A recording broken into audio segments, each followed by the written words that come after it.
नमस्कार, आप देख रहे हैं प्राइम न्यूज और मैं हूं आपके साथ साक्षी जादौन। बात करेंगे आज से यूपी में शुरू हो रहे ओपीडी सेवाओं की। यूपी के अस्पतालों में आज से ओपीडी सेवाएं शुरू हो रही हैं। कोविड प्रोटोकॉल के साथ आज से ओपीडी सेवाएं शुरू कर दी जाएंगी। सभी अस्पतालों में आपको बता दें फीवर डेस्क बनाई जाएगी। इसी को देखते हुए कोविड जांच के बाद ही अब सर्जरी हो पाएगी।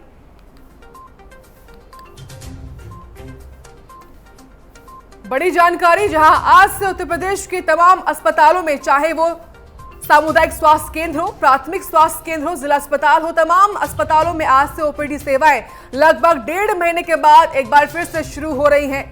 यूपी के अस्पतालों में आज से ओपीडी सेवाएं शुरू हो गई हैं और तमाम कोविड-19 के प्रोटोकॉल का ध्यान रखने के लिए भी निर्देश जारी किए हैं। जिस तरीके से कल सीएम योगी ने बैठक की थी, बैठक के बाद ये फैसला दिया गया, निर्देश दिया गया अपर मुख्य सचिव स्वास्थ्य अमित मोहन प्रसाद को। उसके बाद निर्देशों के हिसाब से गाइडलाइंस भी बनाई गई और इन गाइडलाइंस के अनुसार जो है आज से ओपीडी की सेवाओं को तमाम अस्पतालों में शुरू किया गया है। तो कोविड प्रोटोकॉल के साथ ओपीडी सेवाएं शुरू की गई हैं। लगभग 1.5 महीने के बाद इनको एक बार फिर से शुरू किया गया है। सभी अस्पतालों में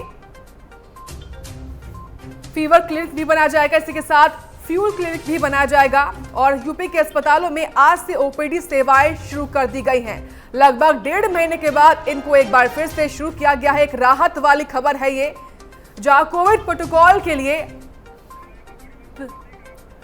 प्रोटोकॉल के साथ जो है इनको एक बार फिर से शुरू किया गया है। तो ओपीडी के क्या नियम होंगे ये हम आपको ग्राफिक्स के माध्यम से बता रहे हैं, जहां पर ओपीडी में सैनिटाइजर का इंतजाम किया जाएगा। इसी के साथ सैनिटाइज करके ही डॉक्टर के पास मरीजों को जाना होगा और परामर्श के समय उचित दूरी भी रखनी बहुत जरूरी होगी। ये तमाम नियम हैं जो हम आपको ग्राफिक्स के माध्यम से बता रहे हैं। इसी कड़ी में तीमारदारों को भी पूरी तरीके से सुरक्षा बरतनी होगी। सामान्य रोगियों के लिए दवा का अलग काउंटर बनाया जाएगा। बुखार होने पर फीवर क्लिनिक का पर भी जाना होगा और वहीं सर्जरी के लिए भी कोविड रिपोर्ट नेगेटिव आनी आपकी बहुत जरूरी है और अगर आपकी रिपोर्ट नेगेटिव आती है तभी आपकी सर्जरी हो पाएगी। ये तमाम नियम हैं जो कि ओपीडी सेवाओं को एक बार फिर से शुरू करने के बाद बनाए गए हैं। जो गाइडलाइंस बनाए गए हैं वो हम आपको ग्राफिक्स के माध्यम से दिखा रहे हैं। तो सर्जरी के लिए आपको अपना कोविड जांच करवाना पड़ेगा, आरटी-पीसीआर जांच करवाना पड़ेगा और अगर आपकी जांच पॉजिटिव आती है तो आपको जो है अस्पताल में एडमिट होना पड़ेगा। लेकिन अगर आपकी रिपोर्ट नेगेटिव आती है तभी आपकी सर्जरी हो पाएगी। ये तमाम नियम है जो ओपीडी सेवाओं के एक बार फिर से बहाल होने के बाद बनाए गए हैं। तो कल अपर मुख्य सचिव स्वास्थ्य अमित मोहन प्रसाद के साथ हुई बैठक के बाद सीएम योगी ने महत्वपूर्ण फैसला लिया। जिस तरीके से तमाम जिलों में जो एक्टिव केसेस हैं वो कम हो रहे हैं, उसी के बाद ये फैसला सीएम योगी द्वारा लिया गया है। ये फैसला तमाम मरीजों को राहत दे सकता है। जिस तरीके से लगभग 1.5 महीने के बाद 48 दिन के बाद एक बार फिर से ओपीडी सेवाएं प्रदेश के तमाम अस्पतालों में शुरू हो गई हैं, उसी को देखते हुए ये तमाम गाइडलाइंस जो है जारी कर दी गई हैं। अगर आपको अस्पताल जाना है, अपनी सर्जरी करवानी है, तो उसके लिए सबसे पहले आपको अपनी आरटी-पीसीआर जांच भी करवानी होगी। तमाम जो गर्भवती महिलाएं हैं, अगर उनको अपनी डिलीवरी भी करवानी है उसके लिए भी उनको अपनी रिपोर्ट टेस्ट करवानी होगी और वहीं बुखार होने पर आपको फीवर क्लिनिक पर ही जाना होगा। और इसी के साथ अगर आप सामान्य रोगियों के लिए जो है दवा का अलग काउंटर भी बनाया गया है और वहीं तीमारदारों को भी पूरी सुरक्षा बरतनी होगी। इसी पर जानकारी लेंगे और तमाम जानकारी के साथ हमारे तमाम संवाददाता ग्राउंड जीरो से लाइव आ चुके हैं। उनसे जानेंगे कि क्या कुछ हालात फिलहाल ग्राउंड जीरो से अस्पतालों में बने हुए हैं। जिस तरीके से ओपीडी सेवाएं आज से शुरू हुई हैं, उनको देखते हुए क्या कुछ इंतजाम जो है अस्पतालों में दिखाई दे रहे हैं। हमारे तमाम सहयोगी हमारे साथ लाइव जुड़ चुके हैं। कानपुर का रुख करेंगे। कानपुर से हमारे सहयोगी आशीष लाइव आ चुके हैं। आशीष, लगभग 1.5 महीने के बाद एक बार फिर से ओपीडी सेवाएं जो है शुरू हुई हैं, क्या कुछ इंतजाम अस्पतालों में आप देख पा रहे हैं? साक्षी, मैं बता दूं, लगभग लंबे अंतराल के बाद ये जो ओपीडी सेवाएं शुरू की गई हैं, कहीं ना कहीं प्रदेश के साथ साथ कानपुर को भी बड़ी राहत है। और जितने भी सरकारी हॉस्पिटल चाहे हाईलाइट आप ले लें, काशीराम ले लें, सीएससी और पीएससी, वहाँ कोरोना प्रोटोकॉल के तहत इंतजाम किए गए हैं। मरीज को अब जो आएंगे तो उनकी आरटी-पीसीआर जांच होगी, उसके बाद रिपोर्ट निगेटिव आने के बाद ही उनकी सर्जरी होगा। इसके साथ ही जो उनके तीमारदार आएंगे उनकी भी स्क्रीनिंग जरूरी है, उनकी स्क्रीनिंग की जाएगी तो उन्हें उपचार दिया जाएगा। बड़ी जो शिकायतें आ रही थी लगातार साक्षी में बता दूं कोरोना काल में जिस तरह ओपीडी सेवाएं बंद की गई थी, स्वास्थ्य सेवाएं हैं वो सुचारू रूप से नहीं चल रही थी। कहीं ना कहीं जो चाहे सर्जरी को लेकर जो क्रिटिकल केस आ रहे थे उन्हें ओपीडी सेवाएं नहीं मिल पा रही थी, वर्चुअल तरीके से ओपीडी सेवाएं चल रही थी। कहीं ना कहीं आज से कानपुर में भी सेवाएं ओपीडी चालू होंगी, बड़ी संख्या में लोगों को राहत मिलेगी, मरीजों को राहत मिलेगी। लेकिन इसमें ध्यान भी रखना है, लगातार जितने भी हॉस्पिटल हैं उन्होंने ध्यान भी रखा है कि कोरोना प्रोटोकॉल के तहत कल जब ये आदेश आए हैं उसके बाद कि कोरोना प्रोटोकॉल को देखते हुए उसमें ओपीडी सेवाएं शुरू की जाएंगी। सर्जरी हो या प्रेग्नेंट लेडी हो उनका भी जांच होगी और रिपोर्ट निगेटिव आने के बाद ही सर्जरी हो पाएगी। जी साक्षी, ठीक है, लखनऊ का रुख करेंगे क्योंकि लखनऊ में कल बैठक हुई थी और बैठक के बाद ये महत्वपूर्ण फैसला सीएम योगी ने जारी किया कि कल से यानी कि 4 जून से जो है ओपीडी सेवाएं पूरे प्रदेश में एक बार फिर से शुरू हो जाए। जितेंद्र, ये खबर जो है राहत देने वाली बात भी है, लेकिन ऐसे में सवाल ये भी है कि अस्पतालों में क्या कुछ व्यवस्थाएं बनी हुई हैं? देखिए ताकि अस्पतालों की व्यवस्थाओं की बात की जाए तो लगभग 1.5 महीने के बाद कोरोना संक्रमण के चलते जो अस्पतालों में तो वो ओपीडी सेवा बंद कर दी गई थी। जो भी अन्य बीमारी से ग्रसित जो मरीज थे उनकी ओपीडी सेवा नहीं चल रही है। हालांकि कई ऑप्शन लखनऊ के अस्पतालों ने निकाला था, चाहे वीडियो कॉन्फ्रेंसिंग के माध्यम हो चाहे टेलीमेडिसिन के माध्यम से हो, हर माध्यम से कहीं ना कहीं रोगियों को देखा जा रहा था। एक बार फिर उत्तर प्रदेश सरकार के निर्णय के बाद जो कोरोना संक्रमण उत्तर प्रदेश में धीरे से नीचे आ रहा है, उसकी स्थिति जो नीचे आ रही है उसको देखते हुए सरकार ने ऐलान कर दिया कि 4 तारीख से यानी आज से ओपीडी सेवाएं शुरू हो गई है। उत्तर प्रदेश के सभी जिलों में ओपीडी शुरू हो गई है। गांव की बात की जाए तो सीएससी पीएससी में भी ओपीडी सेवाएं शुरू कर दी और ठीक है, राजधानी जितेंद्र अब कानपुर का रुख करेंगे एक बार फिर से, जहां से मेरे सहयोगी आशीष लगातार बने हुए हैं। आशीष, आप जिस तरीके से बता रहे कि व्यवस्थाएं की गई है, ऐसे में भीड़ कितनी दिखाई दे रही है ओपीडी सेवाओं में आज जैसे कि आज शुरू हुई है? शुरू तो हो गई है लेकिन निरंतर जो जिनको सर्जरी करानी है, क्रिटिकल केस है, वो हॉस्पिटल का रुख कर रहे हैं। लेकिन जो व्यवस्थाएं की गई हैं वो लिमिटेड, ज्यादा मारामारी ना हो, कोरोना प्रोटोकॉल के तहत ही सबको इलाज मिल जाए, ये सारी व्यवस्थाएं पहले से की गई। तीमारदारों की भी स्क्रीनिंग की जाएगी। इस तरह की व्यवस्था के जो वो किए गए हैं, उनको जो तीमारदार आ रहे हैं और या जो पेशेंट आएंगे उनको पहले ही से ही हॉस्पिटल में जाके उन्हें बोलना पड़ेगा कि इस तरह की सर्जरी, तो वो एक फॉर्मेट तैयार होगा कि किस टाइप के केसेस को ले सकते हैं। सबसे पहले तो उनकी जांच कराई जाएगी, आरटीपीसीआर जांच होगी, सब जांच जब निगेटिव आएंगे उसके बाद ही उन्हें किसी तरह की सर्जरी या ओपीडी सेवाएं मिल पाएंगी, चाहे वो गर्भवती महिलाएं हो या क्रिटिकल केस में सर्जरी आपको करानी हो।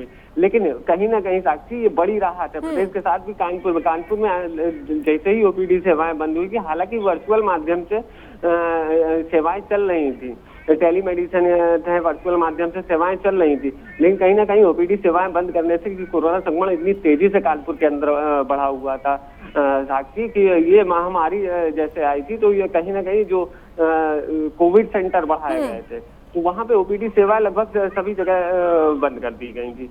बड़ी राहत मिली है कि ओपीडी सेवाएं चालू हुई है। जो क्रिटिकल केस में सर्जरी कराने वाले या प्रेग्नेंट लेडी हैं और भी केसेस हैं, उन्हें इलाज सुचारू रूप से मिल पाएगा। निश्चित तौर पर सीएम योगी जैसे जैसे ये कोरोना संक्रमण नीचे की तरफ ग्राफ बढ़ा है, जो स्वास्थ्य सेवाएं हैं वो ना कहीं अब निरंतर जो चल रही थी उन्हें पटरी पे लाने की कवायद अब शुरू कर दी गई है और अस्पतालों को, सरकारी अस्पतालों, निजी अस्पतालों में जो ओपीडी सेवाएं शुरू करने के आदेश कल से दे दिए गए हैं। लगभग पूरे प्रदेश में आदेश है। कानपुर में भी आज से ओपीडी सेवाएं शुरू हो गई, लेकिन बड़ी जिम्मेदारी है हॉस्पिटल प्रशासन की इस समय साक्षी कि किस तरह वो कोरोना प्रोटोकॉल का पालन करवा के ये सेवाएं लोग मरीजों को दे पाए, क्योंकि सबसे बड़ी जिम्मेदारी है कि अब संक्रमण अस्पतालों में नहीं बढ़ना चाहिए, क्योंकि स्वास्थ्य जिस तरह से सीएम योगी और स्वास्थ्य विभाग काम कर रहा है कि अब स्वास्थ्य जो सेवाएं हैं वो सुचारू रूप से पटरी पे आए, उस पे काम कर रहा है। तो निश्चित तौर पे अब बड़ी जिम्मेदारी स्वास्थ्य विभाग की, स्वास्थ्य अस्पतालों की। अस्पताल हैं जो ओपीडी सेवाएं शुरू तो कर दी गई हैं, लेकिन अब सबसे ज्यादा जिम्मेदारी साक्षी में बता दूं अब अस्पताल प्रशासन की होगी। किस तरह जो गाइडलाइन आई हैं उनका पालन कराकर जो मरीजों को ये सेवाएं मुहैया कराई जाए, उन्हें सेवाएं दी जाए, मरीजों का इलाज सुचारू रूप से किया जाए, लेकिन कोरोना प्रोटोकॉल का भी निरंतर ध्यान रख के ये सेवाएं सुचारू रूप से चलती रहें। बिल्कुल, एक बहुत बड़ी जिम्मेदारी जो है अब अस्पतालों के कंधे पर भी आ चुकी है। लेकिन ऐसे में आप बांदा का रुख करेंगे, जहां से मेरे सहयोगी अरविंद गौतम लगातार लाइव बने हुए हैं। अरविंद, ऐसे बहुत मरीज थे जो अपना इलाज नहीं करवा पा रहे थे, लेकिन अब उनके लिए राहत वाली बात है ये। जी साक्षी, इसमें कोई दो राय नहीं है। यूपी के सीएम योगी आदित्यनाथ ने 1 जून से जैसे ही लॉकडाउन चालू किया, उसके तत्काल बाद जो है 4 जून को ये फैसला आता है कि अपर मुख्य सचिव ने सभी जनपदों में, जो ये जनपद हैं, जो 61 जनपद बताए गए हैं, इनमें ओपीडी चालू की गई है, उन्हीं में ये बांदा भी शामिल है। हालांकि बांदा में अगर कोरोना की बात किया जाए तो कोरोना ना के बराबर है। जिन दिनों जो है सैकड़ों की तादाद में ये कोरोना हुआ करते थे, आज ये कोरोना के केस 2 या 4 की संख्या में रह करके सीमित हो गए। हालांकि यहाँ के सीएमएस डॉक्टर यूडी सिंह से अभी मेरी सुबह वार्तालाप हुई थी, तो उन्होंने बताया कि आज ये पहला दिन है। हालांकि काफी लोगों को जो है जागरूक भी करना है कि सोशल डिस्टेंसिंग के जरिए वो अस्पताल में आए और आम बीमारी का इलाज कराए।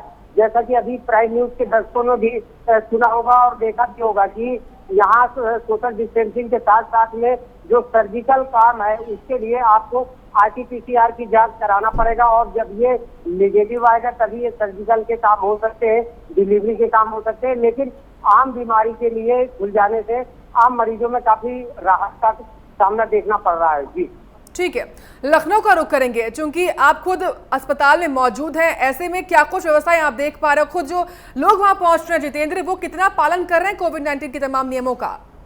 साक्षी, देखिए, अस्पताल प्रशासन पर जिम्मेदारी तो है ही है, क्योंकि और लोगों को एक तरह से राहत भी मिली है, और राहत को देखते हुए कहीं ना कहीं बात की जाए तो आज से ओपीडी सेवाएं शुरू हो गई है। और तस्वीरों की बात कीजिए तो हम लखनऊ के सिविल अस्पताल में है और तस्वीरें देख सकते हैं कि यहाँ पर कहीं ना कहीं जो सामान्य रोगी है वो कहीं ना कहीं ENT के जो मरीज है और दंत जो डेंटिस्ट को दिखाने हैं, वो कहीं ना कहीं तस्वीर दिखा सकता है। और यहाँ पर सभी डॉक्टर यहाँ पर बैठे हुए हैं और अपने पेशेंट को कहीं ना कहीं सोशल डिस्टेंसिंग के माध्यम से देखा जा रहा है, और ये एक दायरा बना दिया गया है जिसको दायरे में रखते हुए ये कहीं ना कहीं पेशेंट को देखा जा रहा है। और यहाँ पर बात की जाए तस्वीरों की, देखिए ये जो है ये लखनऊ के सिविल अस्पताल की तस्वीरें हैं साक्षी, और यहाँ पर डॉक्टर बैठे हुए हैं, जहाँ पर मरीज बैठेंगे, यहाँ पर सोशल डिस्टेंसिंग के माध्यम से देखा जाएगा, कोरोना प्रोटोकॉल को भी पालन कराया जाएगा। इन सभी को देखते हुए जो सामान्य रोगी है उनका इलाज कराया जाएगा।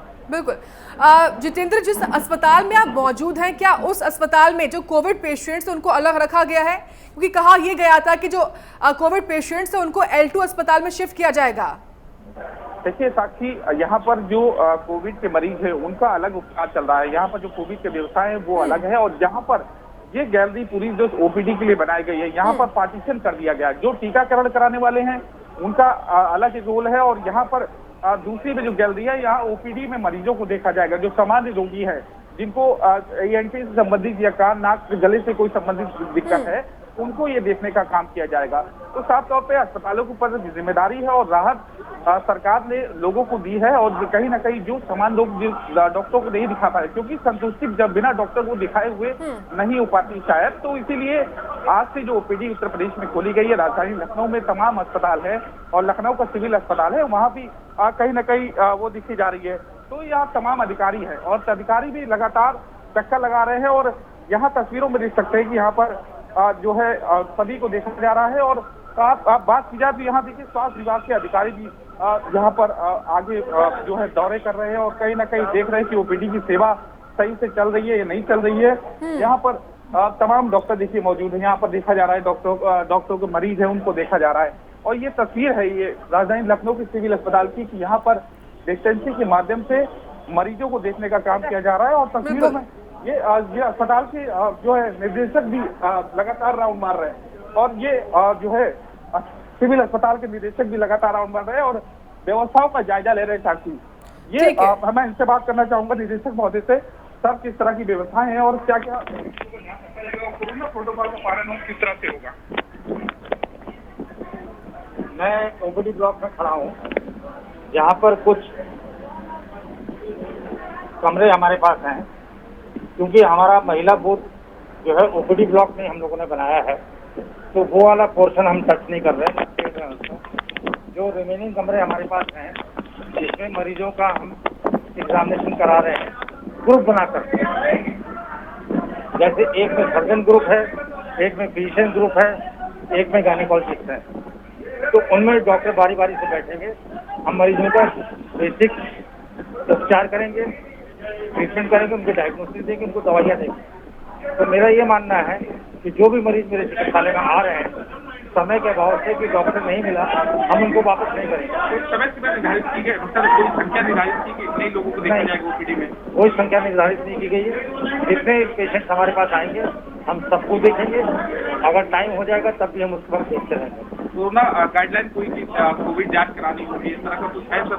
हाँ, हमको अगर कोई प्रोसीजर करना है तो हम उसमें RT-PCR और एंटीजन टेस्ट जैसे कि हमको दिशा निर्देश प्राप्त हुए हैं उसके आधार पर करते रहेंगे, और अगर कोई ऑपरेशन करना होगा तो वो भी वरीयता के आधार पर करेंगे। लेकिन साथ ही कहीं ना कहीं ये निदेशक थे और सिविल अस्पताल जिन्होंने तमाम जो प्रोटोकॉल है वो बताया, और साफ तौर पर उनका शासन को जो निर्देश मिले उसी आधार पर हम कहीं ना कहीं लोगों को ट्रीटमेंट करेंगे और किसी प्रकार की दिक्कत ना हो उसको देखते हुए हम सभी से निर्णय हम लगातार निरीक्षण कर रहे हैं। जो कोविड है वो अलग है, उनकी व्यवस्थाएं अलग की गई है, और जो महिलाओं का टीकाकरण हो रहा है कि जो स्पेशल बूथ सरकार ने बनाने की कहा था कि महिलाएं को प्राथमिकता दी जाए उत्तर प्रदेश में, उनका भी अलग से ख्याल रखा जा रहा है, उनके लिए अलग वैक्सीनेशन काउंटर बनाया गया है। बिल्कुल, और बहुत महत्वपूर्ण भी हो जाता है कि ऐसे समय में इन व्यवस्थाओं का पालन किया भी जाए। ठीक है, आप बने रहिए हमारे साथ, बस्ती का रुख करेंगे जैसे हमारे सहयोगी विवेक लगातार लाइव बने हुए हैं। विवेक, बस्ती में जिस तरीके से आज से ओपीडी सेवाएं शुरू हो चुकी है, ऐसे में बस्ती के तमाम अस्पतालों में क्या कुछ व्यवस्थाएं देख पा रहे हैं आप? जिले में ओपीडी सेवाएं चालू हो गई हैं, और यहाँ पे जैसे नाक कान हुआ उसके अधिकतर लोग आ रहे थे, उनका इलाज नहीं हो पाया, और हड्डी के तमाम ऐसे लोग थे। और एक चीज और यहाँ पे व्यवस्था की गई है, जो कोरोना के पेशेंट आ रहे हैं उनको अलग उनकी जांच की जा रही है, और जो ये कोई पेशेंट इस तरीके से भर्ती हो रहा है, इसको डॉक्टर सलाह दे रहे हैं भर्ती होने के लिए, तो उनका अलग तरीके से वार्ड बनाया गया, वहाँ भर्ती किया जा रहा है। और साथ ही बता दें कि ओपीडी से सेवाएं शुरू होने के बाद बहुत ज्यादा तो नहीं है, लेकिन मरीजों की संख्या आ रही है, और उनकी जांच लगातार, मतलब यहाँ पे बस्ती जिले में जिला अस्पताल हम गए भी थे सुबह, वहाँ पे चल भी रही है। और आपको बता दें साथ ही कहीं न कहीं ओपीडी सेवाएं शुरू करने से मरीजों को राहत भी मिलेगी बस्ती जिले में, बिल्कुल, क्योंकि तमाम दिनों से ओपीडी सेवाएं बंद थी। ठीक है आशीष, जिस तरीके से तमाम जो गाइडलाइंस सामने आई हैं उनमें यह भी कहा गया है कि जिन मरीजों को अपनी सर्जरी करवानी है उनको अपना RT-PCR जांच भी करवानी होगी, तो क्या RT-PCR जांच को लेकर जो है उन्हीं अस्पतालों में इंतजाम है या फिर कहीं और जाके करवाना पड़ेगा? नहीं साक्षी, मैं बता दूं RT-PCR की जो जांच हो रही है वो आप बाहर से भी करा सकते हो। आप अस्पताल में कुछ हॉस्पिटल हैं जैसे हेल्थ में आप जाओगे तो बाहर ही आपकी पहले RT-PCR जांच करानी पड़ेगी, वहाँ रिपोर्ट आएगी, तब आप अपना इलाज करवा पाएंगे या सर्जरी करवाएंगे, चाहे सामान्य मरीज हो चाहे सर्जिकल मरीज हो, सबकी RT-PCR जांच होगी।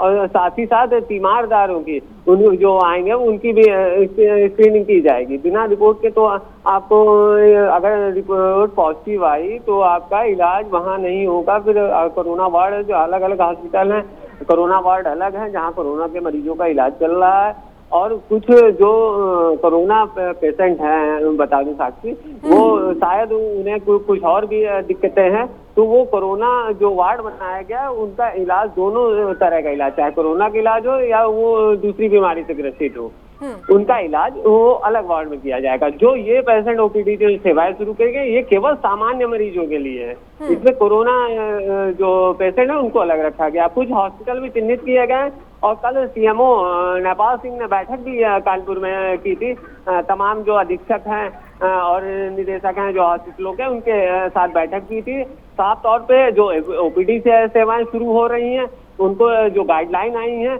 उनका पालन करवाने के निर्देश CMO ने दे दिए थे कि ओपीडी सेवाएं कल से शुरू हुई। तमाम जो हॉस्पिटल हैं जहां सेवाएं शुरू होंगी वहां कोरोना प्रोटोकॉल का तहत पालन किया जाएगा, RT-PCR जांच होगी, उसके बाद ही इलाज दिया जाएगा। कोरोना जो इलाज चल रहा है वो, और जो टीकाकरण है वो अलग अलग विभाग। ठीक है, अरविंद कुछ कहना चाहते हैं, अरविंद बताइए। डॉक्टर यहाँ के इमरजेंसी के ट्रामा सेंटर के डॉक्टर विनीत सचान है, वो बताएंगे कि ओपीडी को लेकर के आज पहले दिन जो व्यवस्थाएं हैं वो किस तरह की व्यवस्थाएं जिला अस्पताल में है। जी डॉक्टर, हमारे यहाँ करीब 1 महीने से ओपीडी खुली है, और इसमें ज्यादातर सभी ओपीडीयां खोली गई हैं, जिसमें मेन रूप से आई और ENT और आर्थो और सर्जन की ओपीडी खोली गई है, क्योंकि काफी ज्यादा मात्रा मरीज क्लिनिकल भी आ रहे थे। और जैसा कि ब्लैक फंगस से संबंधित मरीजों इलाज के लिए जो है सरकार ने गाइडलाइन जारी की है, तो ज्यादातर ये आई और ENT का केस ज्यादा आ रहे थे, इसलिए ये सभी ओपीडीयां खोल दी गई थी। और जो हमको OPD में इलाज करने में सुविधा हो रही थी, क्योंकि वहाँ इमरजेंसी के केस भी आते थे, साथ में OPD की दिक्कत आते थे। अब हमारे यहाँ इमरजेंसी के केस देख रहे हैं लोग, और OPD वाले सारे केस OPD में लेके जा रहे हैं। ये हमारे साथ डॉक्टर विनीत सचान थे, इमरजेंसी के जो है ये चिकित्सक है, जिन्होंने बताया कि OPD खुलने के बाद इन्हें काफी राहत मिली है। अब केवल इमरजेंसी ही ट्रॉमा सेंटर में देखे जाएंगे, और OPD के लिए जो अन्य डॉक्टर है, चाहे वो मेडिसिन विभाग के हो या बाल रोग विशेषज्ञ हो या ENT सर्जन हो। ठीक है अरविंद, ये राहत वाली बात है और तमाम अस्पताल इसको लेकर व्यवस्थाएं भी कर रहे हैं, लेकिन ऐसे में जिम्मेदारी उन मरीजों की भी बनती है जो वहां पर पहुंच रहे हैं और उन नियमों का पालन कर रहे हैं, क्योंकि अगर वो पालन नहीं करते हैं तो संक्रमण होने का खतरा एक बार फिर से बढ़ सकता है।